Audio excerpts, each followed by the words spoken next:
এতিয়া মই এই বিষয়টো আলোচনা কৰাৰ এটা প্ৰধান বিষয়টো হ'ল যে আমাৰ জুবিনদাৰ হত্যাৰ বিষয়টো একে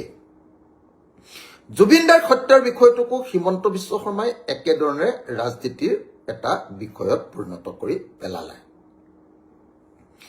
আমি অসমীয়া মানুহে সকলোৱে তেতিয়া ভাবি আছিলো যে জুবিনদাক ইহতি কৰা অৱহেলাৰ ফলস্বৰূপে জুবিনদাৰ মৃত্যু হ'ল কিন্তু হিমন্ত বিশ্ব শৰ্মাই হেতুক মাৰ্ডাৰ বুলি ঘোষণা কৰি দিলে ইয়াতো আপোনাৰ অনমাই বৰাৰ কেছটো এটা হত্যাকাণ্ড হয় তেওঁৰ মৃত্যু ঘটিছে তেওঁ হত্যা কৰিছে সেইটো হয় কিন্তু তাৰ লগত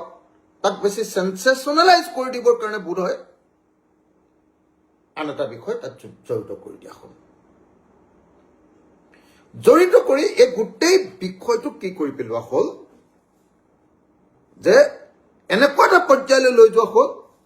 যে এতিয়া অকল বিজেপিয়েহে কেৱল ন্যায় দিব পাৰিব বিজেপিয়েহে অকল কেৱল ন্যায় দিব পাৰিব বিজেপিয়েহে ন্যায় দিব পাৰিব বুলি গোটেই তেতিয়া অৰ্ণময় বৰাকো লৈ একেটাই কৰিলে আৰু আমাৰ জুবিন দাক লৈও একেটাই কৰিলে এতিয়া যেনেকৈ অৰ্ণময় বৰাৰ হত্যা আৰু ধৰ্ষণৰ কথাটো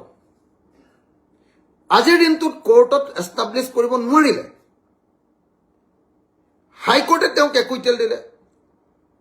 সুপ্ৰিম কোৰ্টে একুইটেল দিলে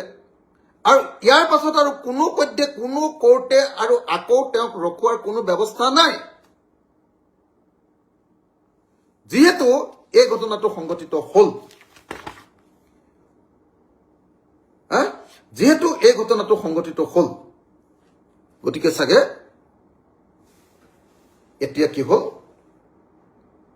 এই মইনুল হক নামৰ যিজন মূল অভিযুক্ত তেওঁ বাচি গ'ল